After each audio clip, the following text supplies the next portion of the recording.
Hello students, आज हम application of derivative की 6E एक्सरसाइज करेंगे जिसमें हम maximum and minimum values find करेंगे। इसमें 3 टाइप्स हैं। फर्स्ट है कि maximum and minimum value find करनी है हमें विदाउट यूजिंग डेरिवेटिव, डेरिवेटिव को यूज नहीं करना है। सेकेंड टाइप आएगी आपकी absolute maximum and absolute minimum value find करनी है। और थर्ड आएगी local maximum and local minimum value find करनी है। तो आज हम फर्स्ट टाइप कर रहे हैं पहले। तो इस टाइप में फर्स्ट क्वेश्चन का फर्स्ट पार्ट लिया है मैंने, जिसमें फंक्शन दे रखा है -x-1 होल स्क्वायर प्लस 2। तो इस फंक्शन के लिए हमें maximum and minimum value find करनी है अगर है तो ये फंक्शन दे रखा है। तो इस फंक्शन को देखने पे आपको क्लियर है कि इस फंक्शन के डोमेन सारे रियल नंबर्स होंगे, आर होगी, कैपिटल आर। इसका मतलब है सारे रियल नंबर्स, मतलब कि कोई भी रियल नंबर हम यहाँ पे x की वैल्यू पुट कर सकते हैं। तो कहीं पे भी ये अनडिफाइंड नहीं बनेगा, तो सारी वैल्यूज पुट कर सकते हैं। कोई भी रियल नंबर पुट करने पे फंक्शन एग्जिस्ट करेगा, f ऑफ x की वैल्यू मिल जाएगी हमें। तो इसलिए इसकी डोमेन जो है वो r है, कैपिटल R, मतलब रियल नंबर्स। इसके बाद अब हम लेके चलेंगे कि जो होल स्क्वायर होता है वो ऑलवेज ग्रेटर देन और इक्वल टू 0 रहता है। मतलब x-1 whole square is always greater than और इक्वल टू 0 होगा। स्क्वायर है तो या वो 0 बनेगा या पॉजिटिव होगा, नेगेटिव नहीं हो सकता, इसलिए हम इसे ग्रेटर देन और इक्वल टू 0 बोलते हैं। अब अगर यहाँ पे हमें माइनस है, तो अगर मैं यहाँ पे माइनस लगा दूं तो ये लेस देन और इक्वल टू 0 हो जाएगा। कोई पॉजिटिव नंबर है उसके आगे माइनस लगा देंगे तो ऑब्वियस है वो नेगेटिव हो जाएगा। और अगर 0 है, 0 के आगे माइनस लगा देंगे तो वो 0 ही रहेगा, क्योंकि 0 पॉजिटिव या नेगेटिव नहीं होता है, 0 0 रहता है। तो इसलिए या तो ये लेस देन होगा या इक्वल टू 0 होगा, आगे अगर हमने नेगेटिव लगा दिया तो। इसके बाद हमें साथ में +2 भी चाहिए, तो मैंने दोनों साइड पे +2 कर दिया। यहाँ पे 0 था तो 0 + 2 2 बन गया। अब ये हमारा फंक्शन बन गया जो हमें दे रखा था फंक्शन। तो f of x less than और इक्वल टू 2 बन गया है। तो अगर फंक्शन लेस देन और इक्वल टू 2 है, मतलब उसकी वैल्यू 2 से छोटी ही रहेगी या 2 के इक्वल रहेगी, इट मीन्स ये जो 2 है इसकी मैक्सिमम वैल्यू है 2, क्योंकि इससे बड़ी नहीं हो सकती है, क्योंकि f of x less than और इक्वल टू 2 मतलब 2 से छोटी है, मतलब इससे बड़ी नहीं हो सकती। इट मीन्स ये मैक्सिमम वैल्यू है 2 इसकी। और छोटी कितनी हो सकती है, मतलब मिनिमम वैल्यू क्या होगी वो हम फाइंड नहीं कर पाएंगे, क्योंकि फंक्शन जो है वो लेस देन और इक्वल टू 2 है। तो ये अप टू -∞ हो सकता है, तो हम नहीं बोल सकते कि मिनिमम वैल्यू इसकी कौन सी होगी। तो इसमें सिर्फ हम मैक्सिमम वैल्यू भी बता पाएंगे, दैट इज 2। ऐसे ही फर्स्ट क्वेश्चन का फोर्थ पार्ट है। फंक्शन दे रखा है 9x² + 12x + 2। अब इसमें हमें पता है कि जो होल स्क्वायर है उसे ही हम लिख पाते हैं कि ग्रेटर देन और इक्वल टू 0 रहता है। तो यहाँ पे हम ट्राई करेंगे कि हम स्क्वायर कंप्लीट कर लें, होल स्क्वायर बना लें, ताकि हम अपना उसे ग्रेटर देन और इक्वल टू 0 लिख के अपना फंक्शन बना सकें। तो स्क्वायर कंप्लीट करने का फर्स्ट स्टेप होता है कि coefficient of x² must be 1। तो 1 होना चाहिए। यहाँ पे 9 है तो यहाँ से मैंने 9 कॉमन कर लिया। 9 कॉमन किया तो x² + 12/9 इज 4/3 एंड 2/9। अब इसके बाद नेक्स्ट स्टेप होता है कि इसका स्क्वायर कंप्लीट करना है। वो कैसे करते हैं हम, कि जो x का कोएफिशिएंट होता है, जैसे यहाँ पे 4/3 है, इसका हाफ करना है पहले। तो 4/3 का हाफ करोगे आप 2/3, उसके बाद उसका स्क्वायर करना है। तो 2/3 का स्क्वायर 4/9, वो 4/9 प्लस भी करना है माइनस भी करना है। ये मैंने यहाँ पे 4/9 प्लस कर दिया है, यहाँ पे 4/9 माइनस कर दिया। बाकी 3 टर्म्स एज इट इज रखी है मैंने। मैं रिपीट कर रही हूँ ये स्टेप कि जो x का कोएफिशिएंट है 4/3, इसका हाफ करना है। तो 4/3 का अगर आप हाफ करोगे तो ये बन जाएगा 2/3, ये कैंसिल होके 2/3। और इसके बाद इस 2/3 का स्क्वायर करना है, वो बनेगा 4/9। तो 4/9 प्लस भी करना है हमें और माइनस भी करना है। इसके बाद जब आप 4/9 प्लस और माइनस कर दोगे तो ये स्क्वायर कंप्लीट हो गया, x + 2/3 होल स्क्वायर बन जाएगा, ये तीनों टर्म्स। और यहाँ पे 2/9 - 4/9 इज -2/9। इसके बाद इस जो बाहर 9 पड़ा था उससे हमने मल्टीप्लाई कर दिया। तो जब 9 से मल्टीप्लाई करेंगे, ये 9 इसके साथ आ गया और 2/9 मल्टीप्लाई 9 इज 2, 9 एंड 9 कैंसिल हो जाएगा।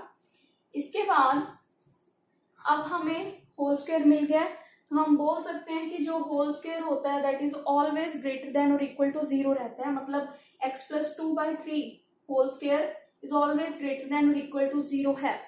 अब अगर ये 0 है तो अगर मैं मान लो ये 0 है, तो अगर मैं दोनों तरफ 9 से मल्टीप्लाई कर दूं, इधर 0 मल्टीप्लाई 9 दोबारा 0 आ गया, तो ये ग्रेटर देन और इक्वल टू 0 हो गया। इसके बाद हमें -2 चाहिए, दोनों तरफ -2 ले लिया हमने, तो ये हमारा फंक्शन बन गया।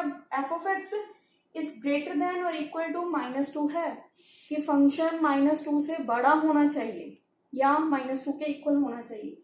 इट मीन्स कि इसकी जो वैल्यू आएगी वो -2 से बड़ी आएगी, तो मतलब छोटी नहीं आ सकती है, तो सबसे छोटी वैल्यू फिर -2 है। इट मीन्स जो मिनिमम वैल्यू है इसकी वो -2 है और मैक्सिमम वैल्यू इसकी पॉसिबल नहीं है, क्योंकि वो -2 से कितनी भी बड़ी हो सकती है, तो हम नहीं बता सकते कि कितनी बड़ी होगी, मतलब मैक्सिमम क्या होगी। ऐसे ही आगे थर्ड क्वेश्चन है, उसका फर्स्ट पार्ट कर रहे हैं। मोड में है function f of x is equal to mod of x+2 -1।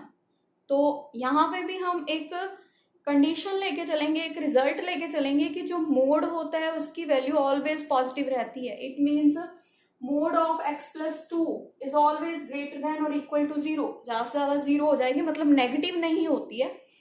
तो अगर ये वैल्यू ग्रेटर देन और इक्वल टू 0 है, हमें फंक्शन में साथ में -1 चाहिए, तो मैंने दोनों तरफ -1 कर दिया, ये फंक्शन बन गया। अब F of x greater than और इक्वल टू -1 हो गया, फंक्शन की वैल्यू -1 से बड़ी होनी चाहिए, तो मतलब -1 क्या है, मिनिमम वैल्यू है, तो इसकी मिनिमम वैल्यू हो गई है -1। इसी में हम आगे करेंगे फोर्थ क्वेश्चन का second part. F of x is mode of sine 4x+3। तो यहाँ पे साइन में आ रहा है, टी रेशो आ रही है, तो हमें पता है साइन की वैल्यू -1 से 1 में लाई करती है। इट मीन साइन 4x की वैल्यू भी -1 to 1 लाई करेगी, तो -1 लेस देन और equal to sine 4x less than और इक्वल टू 1 हम लिख सकते हैं इसे। इसके बाद हमें साथ में +3 चाहिए, तो मैंने तीनों में 3 ऐड कर दिए, -1+3 साइन 4x+3 1+3, तो -1+3 इज 2, ये एज इट इज रहा, एंड 1+3 इज 4। इसके बाद हमें फंक्शन के लिए आगे चाहिए मोड चाहिए, तो मैंने मोड ले लिया तीनों पे, तीनों टर्म्स पे मोड ले लिया मैंने। तो ये जो मोड 2 है 2 ही रहेगा, नेगेटिव होता तो ये पॉजिटिव बन जाता, अब पॉजिटिव है तो पॉजिटिव ही रहेगा, और ये फंक्शन बन गया हमारा। और मोड 4 इज 4, मतलब फंक्शन की वैल्यू 2 से लेके 4 के बीच में लाई करेगी। इट मीन्स मिनिमम वैल्यू होगी उसकी 2 और मैक्सिमम वैल्यू होगी 4। अब इसकी सेकंड टाइप कर रहे हैं, जिसमें हम absolute minimum and absolute maximum value find करेंगे। 6th क्वेश्चन का सेकंड पार्ट कर रहे हैं। क्वेश्चन है find the points of absolute maximum and minimum of y is equal to 1/3 x raised to power 3/2 minus 4x where x lies between 0 to 64। Interval दे रखा है, तो y जो function दे रखा है हमने लिख लिया फंक्शन। अब इसमें डेरिवेटिव करेंगे हम, स्टेप्स हैं इसके। सबसे पहले हम dy/dx फाइंड करेंगे, 1/3 एज इट इज, ये पावर आगे आ जाएगी 3/2 और पावर -1 हो जाएगी, तो 3/2 -1 करेंगे तो 1/2 -4x, तो -4x का डेरिवेटिव 4, x का डेरिवेटिव 1 होता है, तो 4 × 1 4, तो ये बन गया 1/2 x रेज टू पावर 1/2 -4। इसका नेक्स्ट स्टेप है, इस डेरिवेटिव को हमें इक्वल टू 0 पुट करना है। तो जब डेरिवेटिव को इक्वल टू 0 पुट करेंगे हम, ये -4 दूसरी साइड पे गया +4, और ये 1/2 दूसरी साइड पे जाके ×2, मतलब 4 × 2 8 बन गया।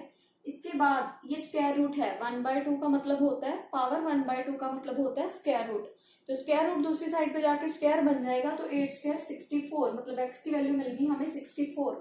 यहाँ पे इस क्वेश्चन में हमें एक वैल्यू मिली है, आपको एक से ज्यादा भी मिल सकती है x की वैल्यूज। इसके बाद जो x की वैल्यू हमें यहाँ से मिलेंगी, जितनी भी मिलेंगी, और साथ में जो हमें इंटरवल दे रखा होगा 0 और 64, ये दोनों भी, तो ये सारी वैल्यूज हम पुट करके देखेंगे फंक्शन में। इसमें वाई पे। तो सबसे पहले हम अब, क्योंकि यहाँ पे हमें 64 मिल रही थी और इसकी भी वैल्यू 64 थी, तो हम एक ही बार पुट करेंगे। 64 सेम वैल्यू आ गई है तो हम 0 एंड 64 ही पुट करेंगे। जब मैंने x को 0 पुट किया यहाँ पे तो y की वैल्यू 0 मिल जाएगी हमें, और जब x को 64 पुट करेंगे तो y की वैल्यू हम फाइंड करेंगे 1/3। 64 raise to power 3/2 minus 4 multiply 64, तो 64 को लिख सकते हैं 8 स्क्वायर। उसके बाद 4 मल्टीप्लाई 64 इज 256, ये 2 और ये 2, यहाँ पे 3/2 था और इसको हमने 8 स्क्वायर लिखा है। 2 and 2 कैंसिल हो जाएगा। 8 क्यूब होता है 512/3 माइनस 256, 3 एलसीएम लिया तो ये हमारे पास आ गया -256/3। और 0 पुट करने में वैल्यू आ रही थी 0, यहाँ पे y की वैल्यू ये आ रही है, एक हमारे पास ये आई थी। तो इनमें से मिनिमम देखना है, जितने भी हम वैल्यूज पुट करेंगे सभी का जो आंसर आएगा, मतलब जो y की वैल्यू आएंगी उनमें से हमें मिनिमम एंड मैक्सिमम देखना है। तो यहाँ पे मिनिमम ये वैल्यू है छोटी, 0 बड़ा है, ये नेगेटिव है इसलिए ये छोटा है, तो ये मिनिमम वैल्यू है, ये मैक्सिमम वैल्यू है। लेकिन हमारा क्वेश्चन था find the points of absolute maximum and minimum. Point find करना है। अगर आपको पॉइंट फाइंड करना है तो आंसर होगा x में, और अगर आपको वैल्यू फाइंड करनी है, मान लो यहाँ पे क्वेश्चन होता find the absolute maximum and minimum value, तो हम आंसर y की वैल्यू जो आती है वो देते हैं आंसर। लेकिन अगर पॉइंट फाइंड करना है तो जो x की वैल्यू है वो आंसर होगा। मतलब यहाँ पे हम लिखेंगे कि maximum at x equal to 0, maximum है इस वैल्यू पे, ये 0 सबसे बड़ी थी, किस पॉइंट पे थी, x इक्वल टू 0 पे थी। ऐसे ही मिनिमम है x इक्वल टू 64, मतलब x को जब हमने 64 पुट किया तो मिनिमम वैल्यू बनी। तो पॉइंट देना है, पॉइंट पूछा है तो आंसर x की वैल्यू होगी, और अगर वैल्यू पूछी है तो आंसर y की वैल्यू होगी। नेक्स्ट हम कर रहे हैं find the absolute maximum and minimum values. तो अब इसमें हम वैल्यूज फाइंड करेंगे। 12th क्वेश्चन कर रहे हैं। फंक्शन दे रखा है y is equal to x raise to power 50 minus x raise to power 20, और इंटरवल दे रखा है 0 to 1। जब इसका डेरिवेटिव करेंगे पावर आगे, पावर -1 हो जाएगी, मतलब 50x raise to power 49 minus 20x raise to power 90। इसके बाद यहाँ से मैंने 10, 50 और 20 में से 10 और x raise to power 19 common कर लिया, तो यहाँ पे बचा 5, क्योंकि 10 मल्टीप्लाई 5 50 बन जाएगा, और यहाँ पे x की पावर बची 30, 19 यहाँ पे ले लिया और 30 यहाँ पे, क्योंकि ये मल्टीप्लाई में है, मल्टीप्लाई में बेस सेम हो तो पावर्स ऐड होती हैं, तो 30 एंड 19 49 हो जाएंगे ऐड करने पे। और यहाँ पे 20 में से 10 मैंने कॉमन ले लिया तो 2 बचा यहाँ पे, और x raise to power 19 common कर लिया हमने। नेक्स्ट स्टेप होता है हमें डेरिवेटिव को इक्वल टू 0 पुट करना है। तो जब इक्वल टू 0 पुट करेंगे इसे हम, तो इसके बाद 2 टर्म्स मल्टीप्लाई में हैं और उनकी प्रोडक्ट जो है वो 0 है। इट मीन्स या तो ये टर्म 0 होगी या ये टर्म 0 होगी, और अगर ये 0 है तो इसका मतलब है x रेज टू पावर 10 तो 0 हो नहीं सकता, मतलब है कि x raise to power 19 equal to 0 है। तो यहाँ से हम कंक्लूड कर सकते हैं कि x इक्वल टू 0 है। और अगर इसको हम इक्वल टू 0 रखेंगे, 5x raise to power 30 minus 2 equal to 0, तो ये -2 दूसरी साइड पे गया, 2 + 2, 5 मल्टीप्लाई में डिवाइड में चला गया, तो x raise to power 30 is equal to 2/5, और ये जो पावर 30 है दूसरी साइड पे जाके पावर 1/30 बन जाती है। तो x की वैल्यू हमें मिल गई 2/5 रेज टू पावर 1/30। अब हमें x की 2 वैल्यूज यहाँ से मिली और 2 वैल्यूज ये जो हमें इंटरवल दे रखा है। अब 0 यहाँ पे भी है और हमने भी यहाँ से 0 लिया, तो एक ही बार पुट करेंगे, मतलब कि 3 वैल्यूज हो गई, 0, 1 एंड 2/5 रेज टू पावर 1/30। अब ये तीनों x की वैल्यूज हम फंक्शन में पुट करते हैं y की वैल्यू फाइंड करने के लिए। जब मैंने x को 0 पुट किया यहाँ पे, तो 0 raise to power 50 is 0, 0 raise to power 20 is also 0, तो 0 माइनस 0 इज 0, मतलब y की वैल्यू हमें मिली 0। जब हमने x को 0 पुट किया तो y भी 0 बन गया। सेम जब मैंने x को 1 पुट किया, यहाँ पे 1 पुट करेंगे, तो 1 raise to power 50 is 1 and 1 raise to power 20 is also equal to 1, तो 1 माइनस 1 इज अगेन 0, तो y की वैल्यू यहाँ पे भी हमें 0 मिल गई अगर मैंने x को 1 पुट किया तो। इसके बाद हम वैल्यू पुट करते हैं 2/5 रेज टू पावर 1/30। तो जब यहाँ पे 2/5 रेज टू पावर 1/30 पुट करेंगे, x की पावर 50 थी तो ये बन गया 2/5 रेज टू पावर 50/30, और यहाँ पे x रेज टू पावर 20 था तो ये बन गया 20/30, यहाँ पे पावर 20/30। कैंसिल करने के बाद ये बनी 5/3 और ये बनी 2/3। तो एक वैल्यू तो आ रही थी 0, दोनों सेम आ रही थी, मतलब 0 आ रही थी। एक वैल्यू ये आ रही है हमारे पास, तो यहां से क्लियर है हमें इसका आंसर जो है पॉजिटिव नंबर आएगा कोई ना कोई, क्योंकि यहाँ पे पावर ज्यादा है, वहां पे पावर छोटी है, छोटी पावर माइनस हो रही है, ऑब्वियस है कि पॉजिटिव आंसर आएगा इसका। अब ये पॉजिटिव है और ये 0 है, हमें फाइंड करना था absolute maximum and minimum values find करनी है, तो आंसर y में चाहिए हमें। तो एब्सोल्यूट मैक्सिमम वैल्यू होगी ये, क्योंकि ये पॉजिटिव है और ये 0 है, तो मिनिमम वैल्यू होगी 0। पॉजिटिव 0 से बड़ा होता है तो मैक्सिमम ये वाली वैल्यू होगी, मिनिमम 0, एक ही बार लेंगे हम कि 0 होगी। ऐसे ही नेक्स्ट क्वेश्चन कर रहे हैं हम 17th क्वेश्चन का फर्स्ट पार्ट। इसमें भी हमें absolute maximum and minimum value find करनी है। फंक्शन दे रखा है sin x plus cos x और इंटरवल दे रखा है 0 to π। तो डेरिवेटिव करेंगे पहले हम इसका f dash x, sin x का डेरिवेटिव cos x का derivative minus sine x. Next step होता है डेरिवेटिव को इक्वल टू 0 रखना है, तो हमने डेरिवेटिव को इक्वल टू 0 रख दिया। cos x minus sine x is equal to 0, minus sine x है दूसरी साइड पे जाएगा, plus sine x, cos x equal to sine x. उसके बाद ये cos x दूसरी साइड पे गया डिवाइड में, तो यहाँ पे 1 बच गया, तो sin x by cos x is equal to 1, tan x sin by cos tan होता है तो tan x is equal to 1, और tan की वैल्यू 1 होती है π/4 पे।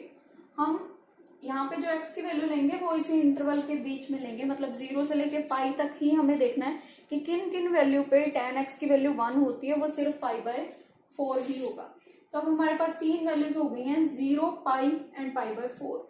इन सभी वैल्यूज को x की इन सभी वैल्यूज को पुट करते हैं और y की वैल्यू फाइंड करते हैं, मतलब फंक्शन की वैल्यू फाइंड करते हैं।